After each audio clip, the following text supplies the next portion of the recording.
Picture this, a tiny nation on the edge of Europe, smaller than the state of Indiana, with barely 1 million people. Yet somehow this underdog would create floating fortresses that conquered the oceans, built the world's first truly global empire, and changed the course of human history forever. We're talking about ships so revolutionary that they made Spain, England, and the Netherlands scramble to copy them. These weren't just boats. They were the SpaceX rockets of the 15th century. Today, I'm revealing how Portuguese ships and the visionaries behind them turned wooden vessels into world-dominating machines. And trust me, the story is way more incredible than you think. Before we set sail on this epic journey, hit that subscribe button and smash the like, because you're about to discover the untold story of how Portugal punched way above its weight and literally changed the world. Let's go. Let me take you back to the early 1400s. Portugal is not the country you might imagine when you think of world superpowers. In fact, it's quite the opposite. We're talking about a small kingdom tucked into the western corner of the Iberian Peninsula, with Spain as its much larger and more powerful neighbor to the east, and the vast, terrifying Atlantic Ocean to the west. Portugal had no access to the lucrative Mediterranean trade routes that made Italian city-states like Venice and Genoa fabulously wealthy. They were essentially locked out of the game. But here's where it gets interesting. Sometimes the best innovations come from necessity, and Portugal had necessity in spades. The Portuguese faced a critical problem. They were geographically isolated, economically disadvantaged, and politically vulnerable. They needed a way to bypass their limitations and create their own path to prosperity. And the answer lay in the one thing they had in abundance: access to the Atlantic Ocean. Now you might think, so what? They had ocean access. Big deal. But here's the thing, in the 1400s, the Atlantic was basically considered a death trap. Medieval sailors called it the Green Sea of Darkness. Beyond the known coasts of Europe and North Africa, nobody really knew what was out there. Ancient maps literally wrote, "Here be dragons," on the uncharted waters. The prevailing wisdom was that if you sailed too far south along the African coast, the ocean would boil, your skin would turn black, and sea monsters would devour your ship. I'm not making this up. This is what educated people actually believed. So Portugal had this massive challenge. They needed to explore unknown waters that everyone else was too terrified to venture into, using ships that weren't designed for the job, and somehow make it profitable enough to justify the enormous risks and costs involved. Most nations would have given up before they started, but Portugal had something special, a combination of desperation, ambition, and a willingness to think differently. The Portuguese also had another motivation that we can't ignore: religion. This was the age of the Reconquista, the Christian reconquest of Iberia from Muslim rule. Portugal had completed its own Reconquista in 1249, almost 250 years before Spain would finish theirs. This created a crusading mentality and a desire to continue the fight against Islamic powers by finding a way to outflank them. If they could sail around Africa, they could reach the source of the gold and spices that made Muslim middlemen wealthy, and potentially find the legendary Christian kingdom of Prester John, which was rumored to exist somewhere in Africa or Asia. But inspiration and motivation alone don't sail ships. Portugal needed technology, and they needed it fast.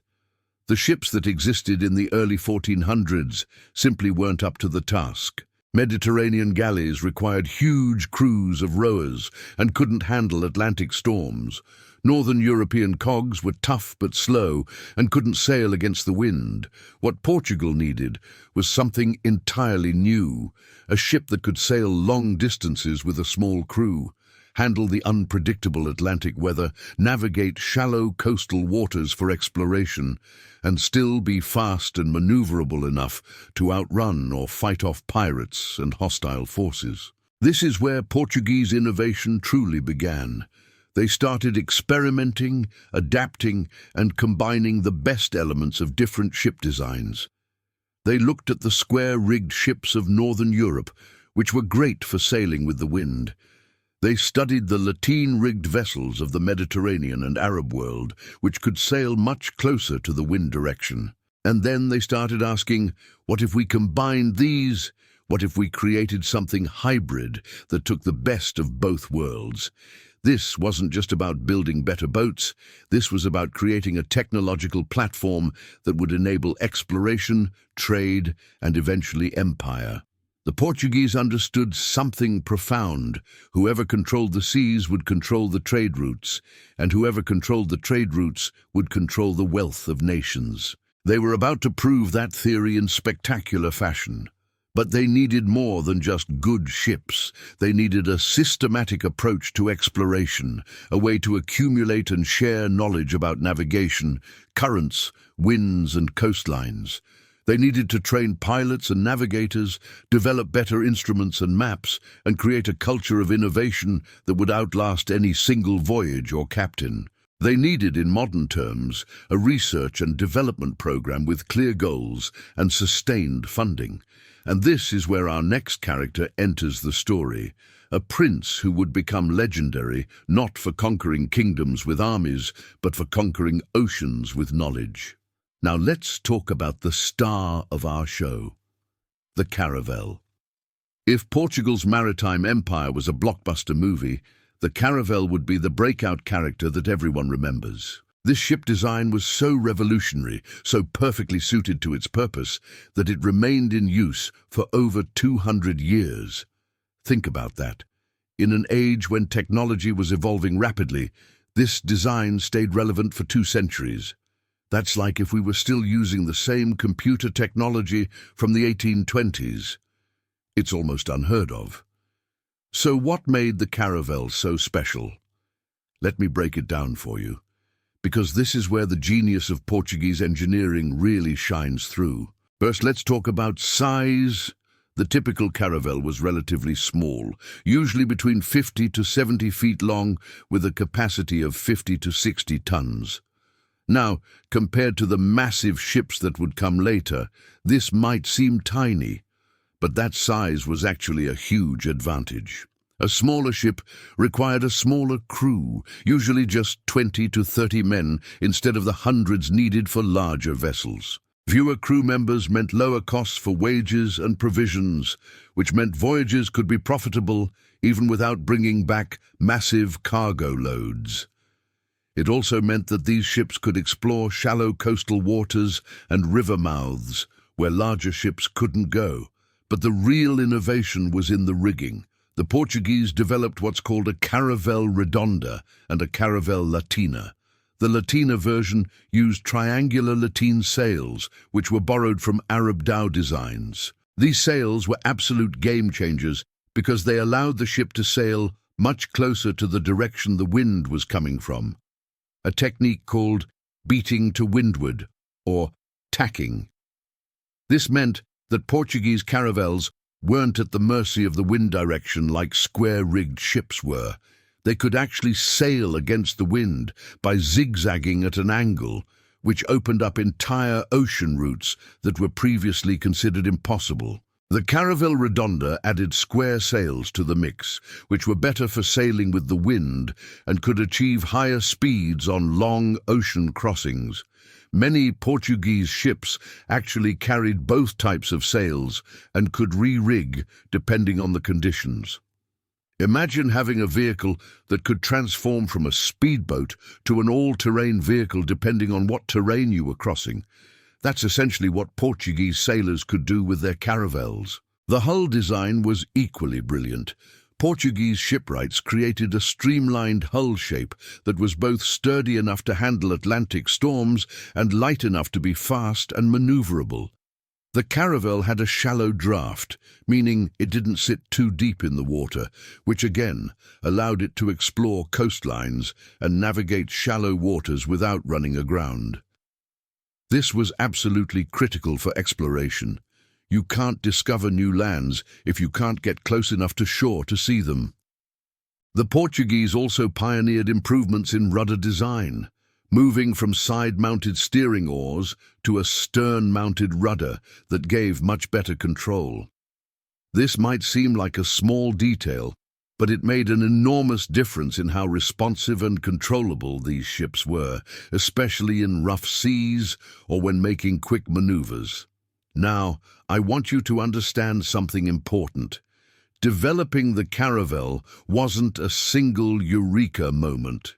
It was an iterative process of trial and error, with each voyage providing feedback that led to improvements in the next generation of ships. Portuguese shipyards became centers of innovation, where master shipwrights worked closely with experienced sailors to continuously refine and improve the design. This feedback loop between theory and practice, between design and real-world testing, was itself revolutionary. The impact of the caravel on exploration cannot be overstated. Before the caravel, European exploration along the African coast had barely made it past Cape Bojador, a point in present-day Western Sahara. Sailors were terrified of this cape because of the strong currents and winds that made return voyages nearly impossible with the ships of the day. But with the caravel's ability to sail against the wind, Portuguese explorers could venture past Cape Bojador and, crucially, make it back home to tell the tale. This one capability unlocked the entire coast of Africa for exploration.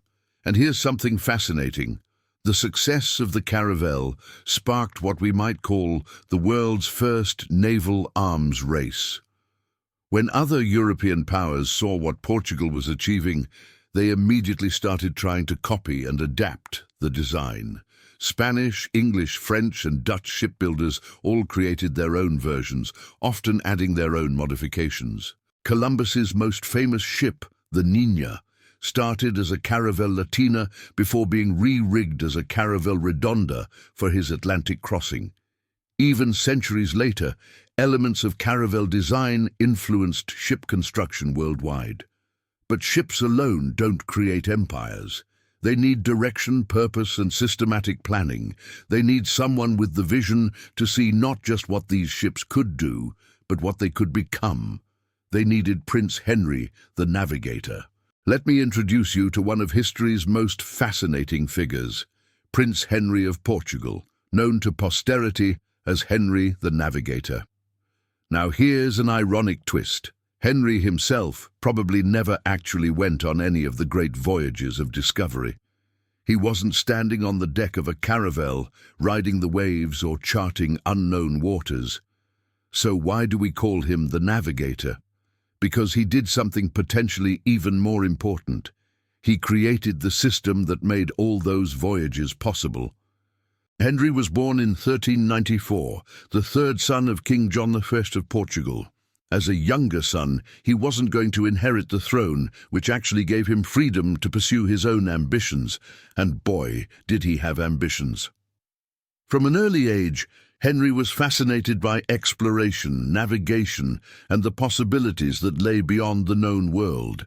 But unlike a lot of dreamers, Henry had the resources, the position, and the determination to actually make things happen. In 1415, Henry participated in the conquest of Ceuta, a Muslim city in North Africa. This experience was transformative for him. In Ceuta, he encountered merchants who dealt in gold, slaves, and exotic goods that came from deep in the African interior. He learned about trans-Saharan trade routes and began to understand that enormous wealth was flowing through Africa, and that whoever could tap into those trade networks would become incredibly rich. He also heard tales of a Christian king somewhere in Africa or the East, the legendary Prester John, who could be a powerful ally against Muslim powers. Henry became obsessed with a vision. Portugal would explore the African coast, find the source of the gold, establish direct trade relationships, spread Christianity, and potentially find Prester John. To accomplish this, he needed more than just enthusiasm. He needed a systematic, long-term program of exploration that could survive setbacks, learn from failures, and accumulate knowledge over time. So around 1420, Henry established what we might call history's first oceanographic research institute at Sagres, on the southwestern tip of Portugal. This wasn't just a random decision. Sagres was perfectly positioned, jutting out into the Atlantic and providing an ideal launching point for voyages of exploration. Here, Henry gathered together some of the best minds of his time: experienced sailors, shipwrights, cartographers, astronomers, and instrument makers. Think of Sagres as a medieval NASA, but for ocean exploration. Henry attracted experts from all over Europe and beyond: Portuguese, Spanish, Italian, Jewish, and even Muslim scholars and navigators. This diversity was crucial because it allowed for a cross-pollination of ideas and techniques. Mediterranean sailors brought knowledge of lateen sails and navigation techniques. Arab scholars contributed advanced mathematical and astronomical knowledge. Northern European shipwrights added their expertise in building sturdy ocean-going vessels. Henry created an environment where all this knowledge could be synthesized and applied to the problem of exploration. But Henry wasn't just collecting smart people and hoping for the best. He had a clear methodology. Every expedition that returned brought back information: detailed observations of coastlines, measurements of latitude, descriptions of winds and currents, notes on the peoples and resources encountered. This information was meticulously recorded, compiled into maps and sailing directions called rutters, and then used to plan the next expedition. Each voyage built on the knowledge of the previous ones. This systematic approach to accumulating and applying knowledge was revolutionary in itself. Henry also solved a critical problem: funding. Exploration is expensive, and most voyages in the early years didn't bring back immediate profits. Many expeditions returned with nothing but geographic knowledge. Henry used his own wealth from his position as the Grand Master of the Order of Christ, a Portuguese military order, to finance these voyages. He understood something that modern venture capitalists know well. Sometimes you have to invest for years before you see returns. But if you're investing in the right thing, those returns can be enormous. The results speak for themselves. Under Henry's patronage, Portuguese explorers systematically pushed further and further down the African coast. In 1434, Gil Eanes finally passed Cape Bojador, the psychological barrier that had stopped previous expeditions. In 1441, Portuguese ships reached Cape Blanc, and expeditions started returning with gold and slaves, proving that the voyages could be profitable. By the time of Henry's death in 1460, Portuguese ships had explored more than 2,000 miles of African coastline, reaching as far as present-day Sierra Leone. But Henry's legacy went far beyond the miles of coastline explored during his lifetime. He had created an institutional framework for exploration that would outlast him. He had trained a generation of navigators and ship captains who would go on to even greater achievements. He had established Portugal as the world's leading maritime power. And perhaps most importantly, he had proved that systematic exploration and knowledge accumulation could unlock previously unimaginable possibilities. Henry the Navigator never circumnavigated Africa, never reached India, never sailed to the Americas. But without his vision, organization, and sustained support, none of those achievements would have been possible. He was the architect of an age of discovery that would transform the world. And the ships he helped perfect were about to prove their worth on an even grander stage. All right, now we get to the action, the actual voyages and the incredible challenges these Portuguese explorers faced. Because let me tell you, this wasn't just a matter of pointing your ship south and sailing. The African coast presented obstacles that would have stopped a less determined nation dead in their tracks. Let's start with Cape Bojador, which I mentioned earlier. This cape, located at about 26 degrees north latitude off the coast of Western Sahara, had been the effective limit of European exploration for decades. Why? because the combination of strong northward currents, shallow waters with hidden reefs, and powerful winds made it extremely difficult to round the Cape and even more difficult to return. Sailors who tried often damaged their ships on the reefs or found themselves unable to sail back against the prevailing winds. The psychological barrier was even stronger than the physical one. Remember, medieval sailors believed all sorts of terrifying things about what lay beyond Cape Bojador. Some thought the sun was so much hotter in the south that the sea literally boiled. Others believed that the waters were inhabited by sea monsters. Many thought that the strong currents would sweep ships off the edge of the world. These weren't uneducated peasants. These were experienced sailors who genuinely believed these things. So when Henry the Navigator sent expedition after expedition to pass Cape Bojador and they kept turning back, it wasn't just about cowardice. It was about overcoming deeply ingrained fears and superstitions. Gil Eanes, the captain who finally succeeded in 1434, had actually failed on a previous attempt. But with Henry's encouragement and a better understanding of how to use the caravel's capabilities, Eanes sailed wide around the Cape, avoiding the dangerous coastal waters, and then used the caravel's windward sailing ability to return home safely. Here's what made this so revolutionary. Eanes proved that the fears were unfounded. The ocean didn't boil. There were no sea monsters. The world didn't end. His success was as much psychological as geographical. It showed that European ships could explore the entire Atlantic coast of Africa. The mental barrier was broken, and Portuguese exploration accelerated dramatically. Over the next few decades, Portuguese caravels pushed steadily southward, and each milestone brought new discoveries and new possibilities. In 1444, Dines Dias reached the mouth of the Senegal River and Cape Verde, the westernmost point of Africa. This was huge because they had reached the region where the trans-Saharan trade routes terminated, where African gold and other valuable goods could be obtained directly without Muslim middlemen. The Portuguese quickly established trading posts and forts along the coast. They weren't trying to conquer the interior of Africa. That would come much later, during the colonial period. Instead, they focused on controlling coastal trading points where they could exchange European goods like textiles, metals, and manufactured items for African gold, ivory, spices, and unfortunately, slaves. This maritime trading empire model was different from traditional land-based empires and would become the template for European colonialism for centuries to come.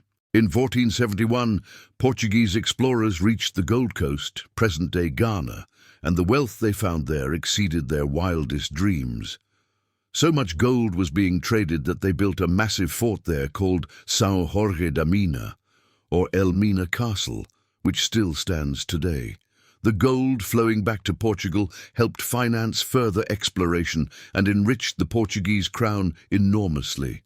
But the big prize was still ahead, finding a route around Africa to reach India and the spice trade. This became Portugal's obsession. Spices from India and Southeast Asia, pepper, cinnamon, cloves, nutmeg, were worth literally more than their weight in gold in Europe. But these spices had to travel overland through Muslim-controlled territories, with each middleman taking their cut. Prices were astronomical. If Portugal could sail directly to India, they could bypass all those middlemen and reap enormous profits. In 1482, Diogo Calm explored the Congo River and pushed as far south as present-day Namibia. In 1488, Bartolomeu Dias achieved what many thought impossible. He rounded the southern tip of Africa, which he called the Cape of Storms. Though King John II later renamed it the Cape of Good Hope because it represented hope for reaching India. Dias had actually wanted to continue on to India, but his crew, exhausted and frightened by the fierce storms they'd encountered, forced him to turn back. Still, he had proved that it was possible to sail around Africa. The route to India was open. It just needed someone brave enough, skilled enough, and determined enough to complete the journey. That someone was about to make his entrance on the stage of history, and his name was Vasco da Gama, July 8, 1497. 4 ships leave Lisbon harbour under the command of Vasco da Gama. Their mission? To sail around Africa, reach India, establish trade relationships, and return home with proof that a direct sea route to the East Indies was viable. If they succeeded, Portugal would become instantly wealthy and powerful.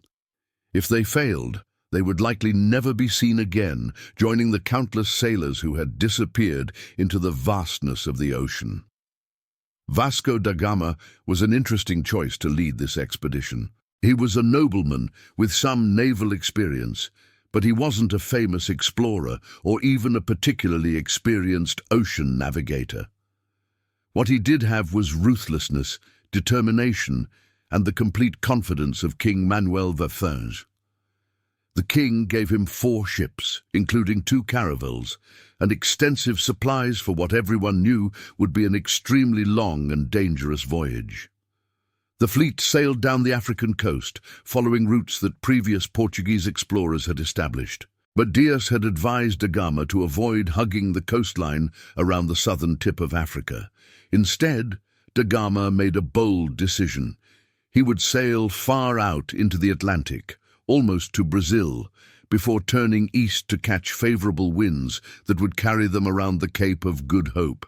This meant months of sailing out of sight of land, across open ocean, with no way to know for certain if the plan would work. It worked.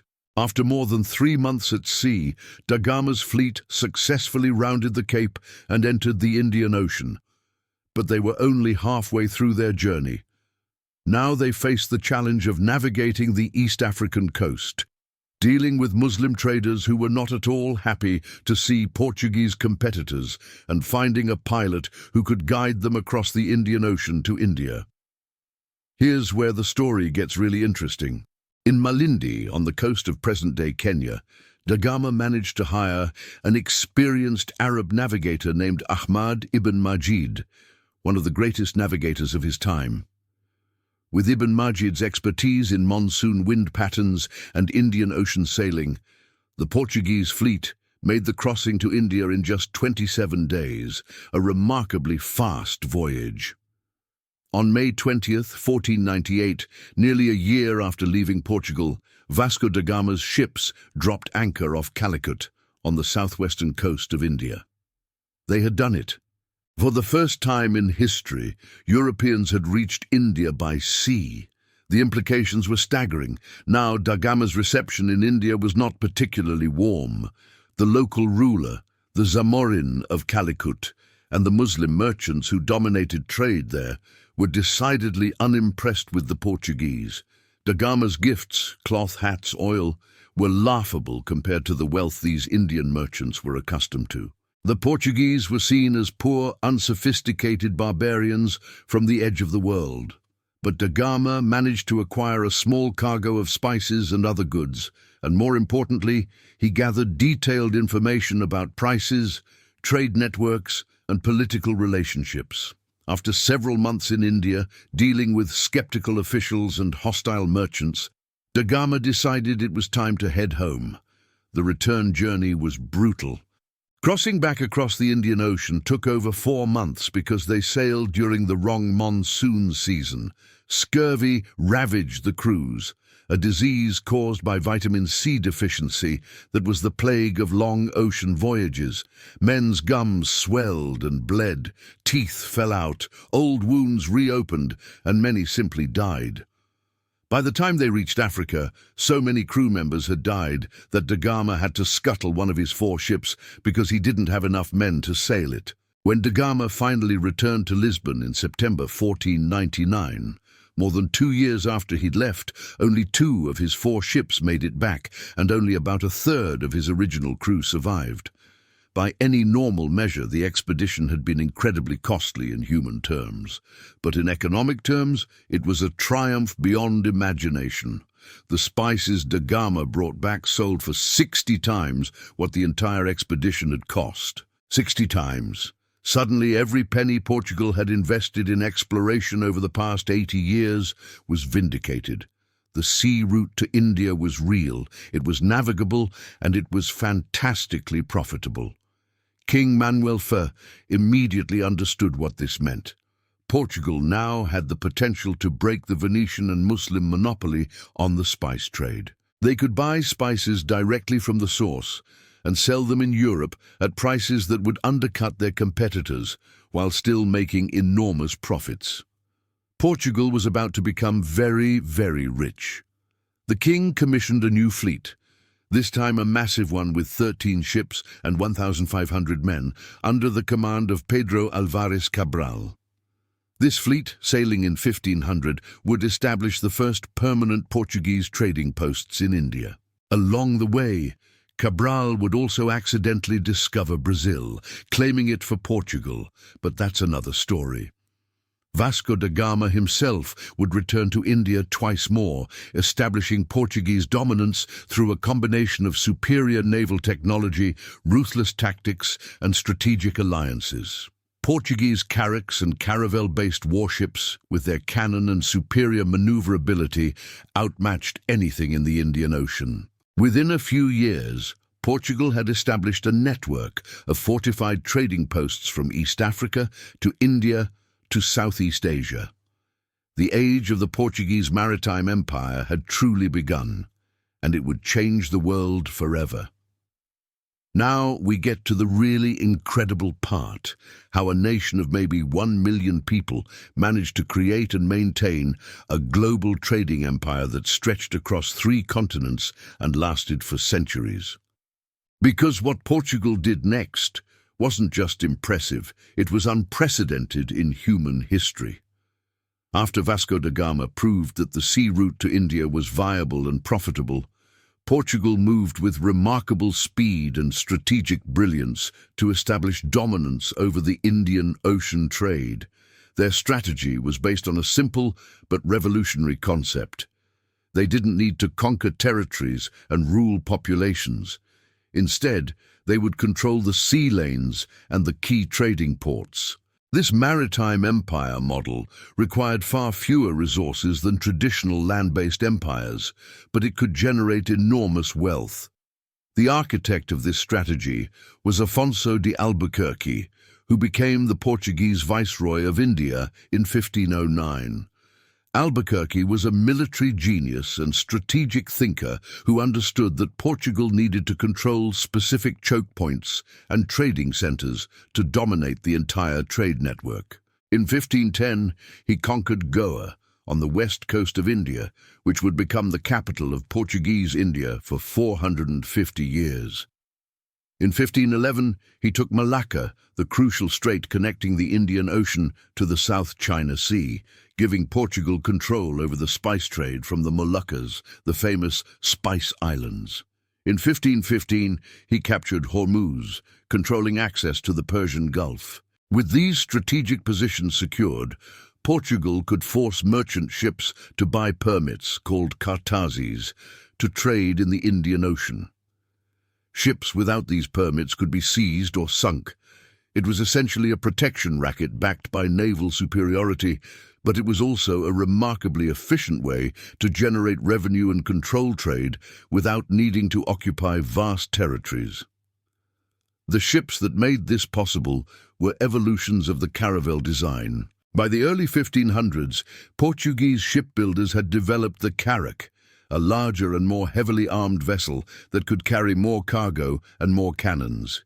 These ships, along with improved caravels, formed the backbone of Portugal's naval power in the east.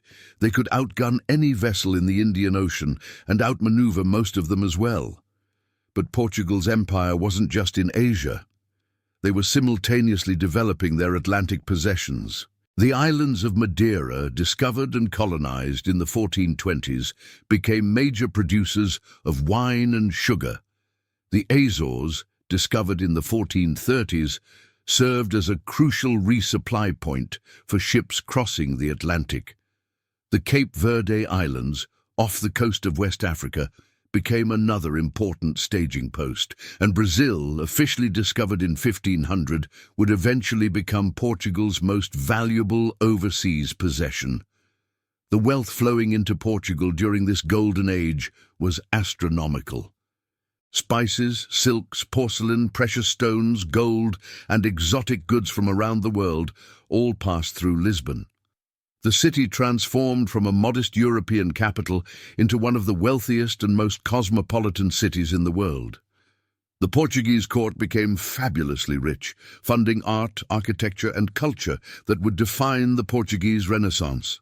King Manuel I, who reigned from 1495 to 1521, became so wealthy from the spice trade that he was able to build magnificent monuments like the Jerónimos Monastery and the Belém Tower, both in Lisbon, which showcased the distinctive Manueline architectural style, a Portuguese take on Gothic architecture with elaborate maritime motifs.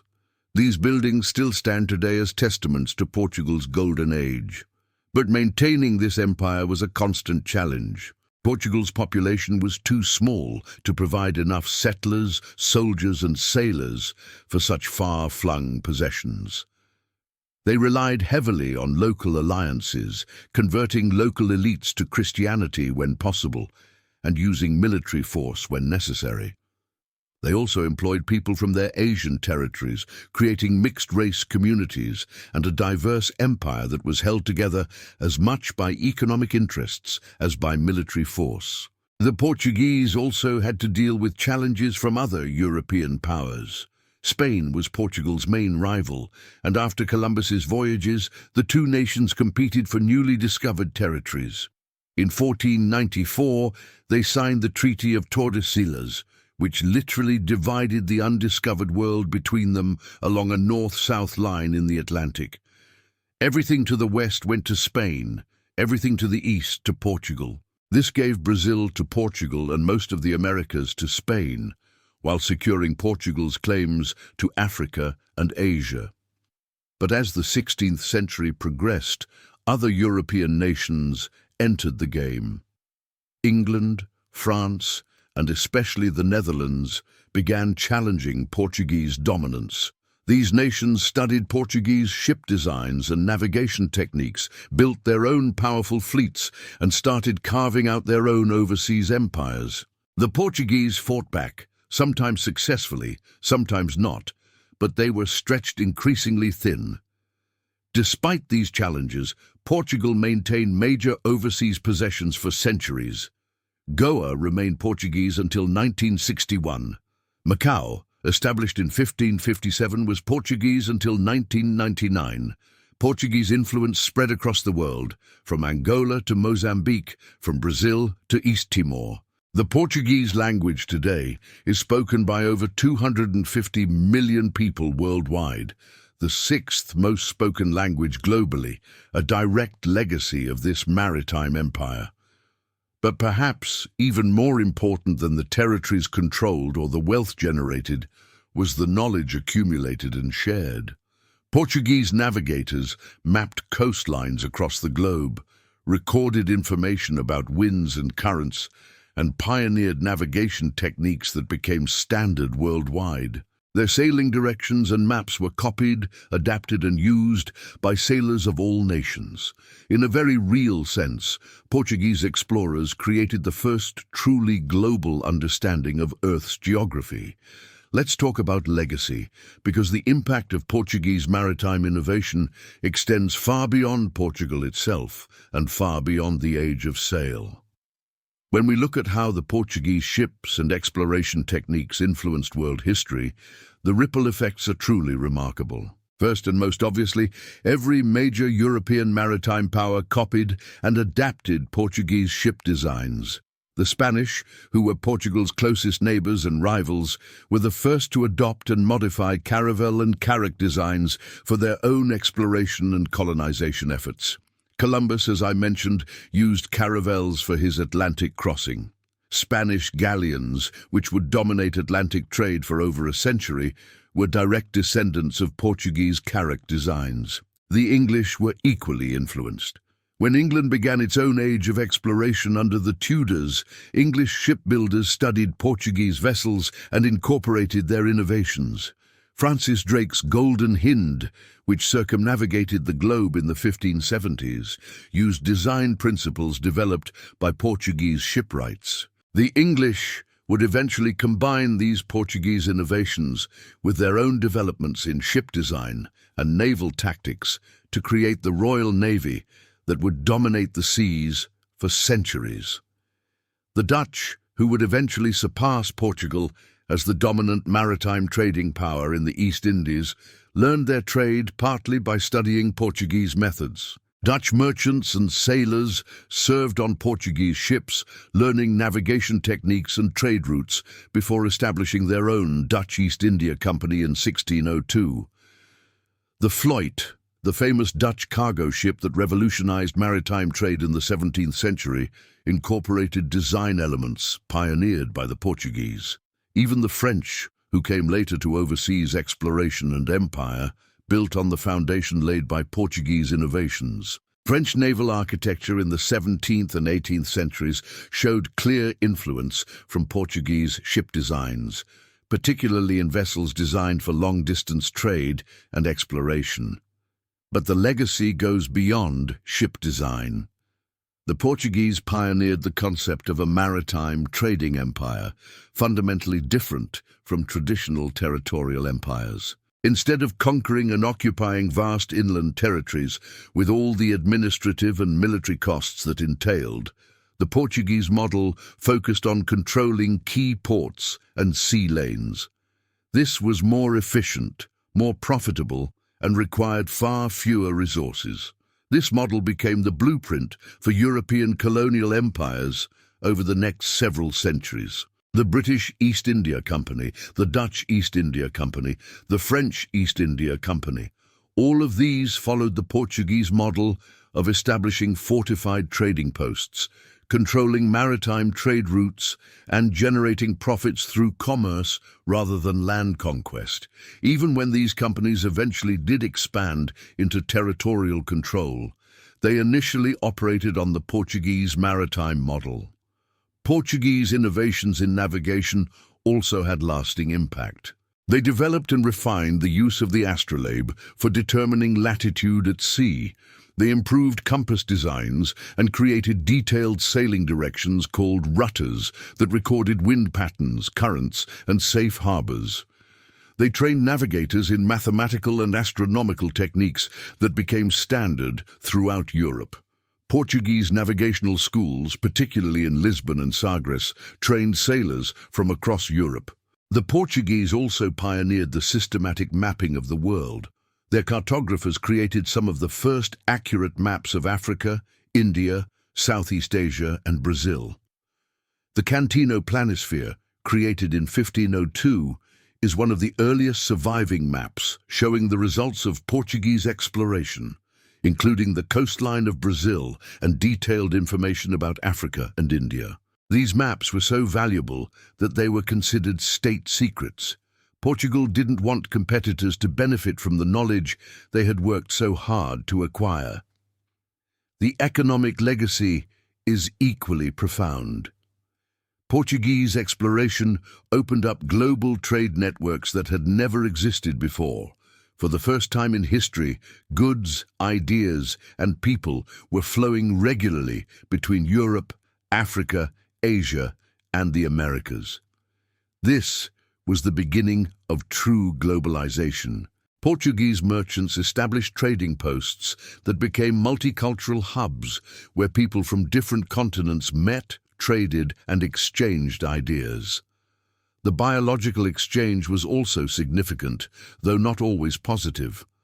Portuguese ships carried crops and animals between continents in what historians call the Columbian Exchange, though the Portuguese were doing this before and more extensively than Columbus.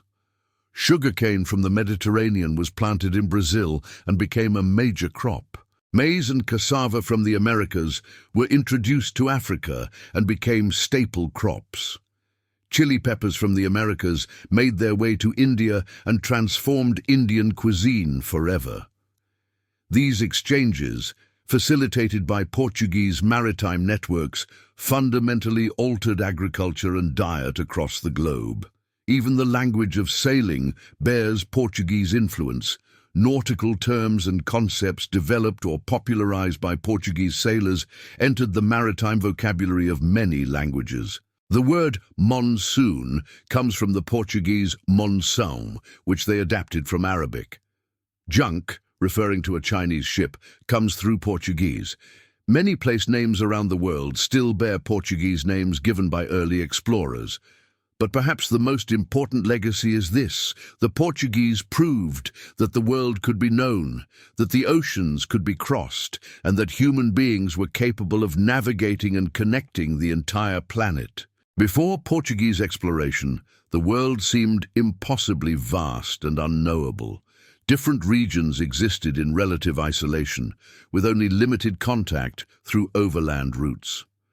After Portuguese exploration, the world suddenly seemed smaller, more connected, more accessible.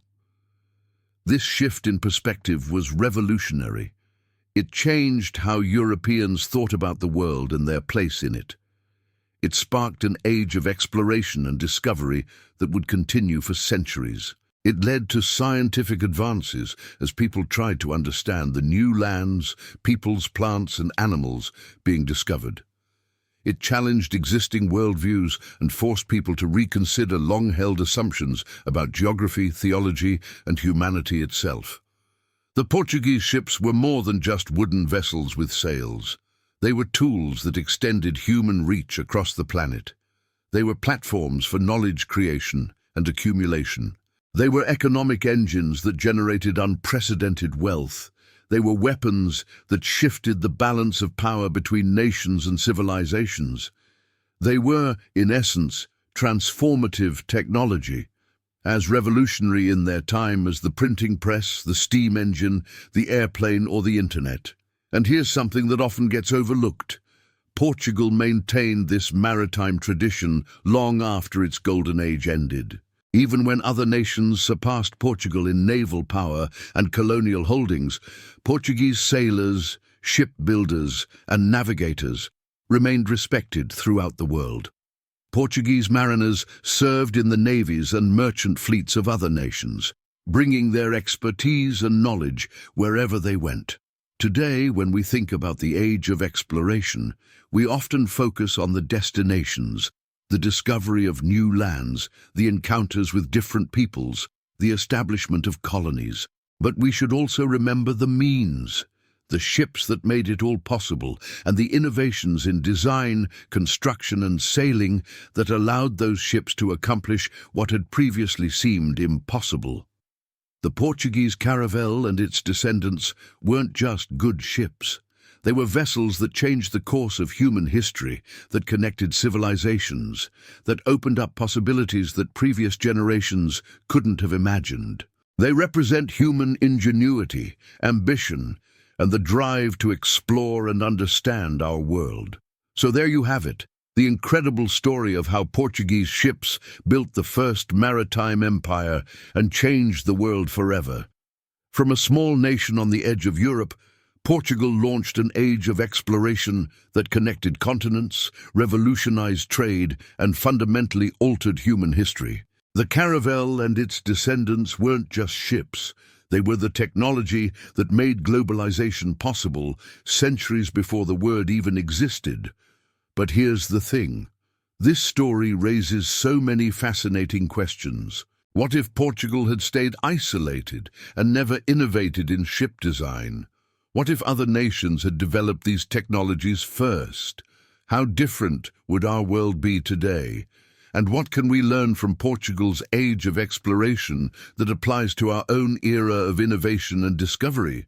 I want to hear from you. Here's what I'd love you to do. First, if you enjoyed this deep dive into history and want more content like this, hit that subscribe button right now. Seriously, click it. I put dozens of hours of research into videos like this, and your subscription helps me keep creating content that brings history to life in ways you won't find anywhere else. Second, smash that like button if you found this video informative entertaining, or if it taught you something new.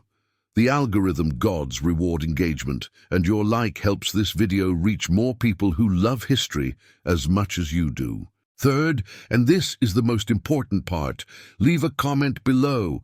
I want this to be a conversation, not a lecture. Here are some questions to get you thinking. What aspect of Portuguese maritime innovation impressed you the most? The ship design, the navigation techniques, the strategic vision, or something else?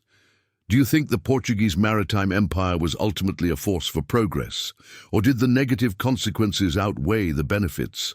This is a complex question with no easy answer, and I'd love to hear different perspectives. If you could travel back in time and join one of these Portuguese expeditions, whether it's Henry the Navigator's early explorations, Vasco da Gama's voyage to India, or the establishment of trading posts across Asia, which would you choose, and why? What modern technology or innovation do you think is most comparable to what the caravel represented in the 15th century? Is it space exploration, the internet, artificial intelligence, or something else entirely? And here's a fun one. If you had to navigate from Portugal to India using only 15th century technology, no GPS, no engines, no modern weather forecasting, do you think you'd have what it takes to make it? What do you think would be the hardest part? Share your thoughts, your insights, your questions, and even your disagreements in the comments. I read every single comment and I often respond, especially to thoughtful contributions. Some of my best video ideas come from viewer comments, so you might inspire the next deep dive. Also, if there's a particular aspect of Portuguese exploration or maritime history you'd like me to explore in more detail, whether it's the daily life of sailors on these voyages, the technical details of navigation and ship construction, the encounters with different cultures, or the eventual decline of Portuguese power, let me know in the comments. Your feedback directly shapes the content I create. And if you know someone who would love this video, a history buff, a sailing enthusiast, someone who loves stories of innovation and exploration, or just someone who enjoys learning new things, share this video with them. History is meant to be shared and discussed, and every share helps grow our community of curious minds. Before you go, let me leave you with one final thought. The Portuguese sailors who first ventured into the unknown Atlantic, who rounded the Cape of Good Hope, who crossed the Indian Ocean, were doing something that seemed impossible to their contemporaries. They faced fears, superstitions, and very real dangers. They didn't have the benefit of hindsight or the comfort of knowing they would succeed. They had only their courage, their skills, their innovative ships, and their determination to push beyond the known world. In our own lives, we all face moments where we need to venture into the unknown, where we need to innovate, where we need to push past what seems safe or conventional to achieve something greater.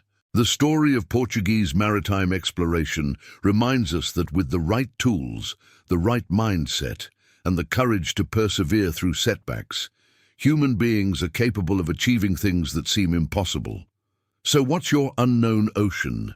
What's the innovation you need to develop? What's the impossible thing you're going to make possible? Think about it.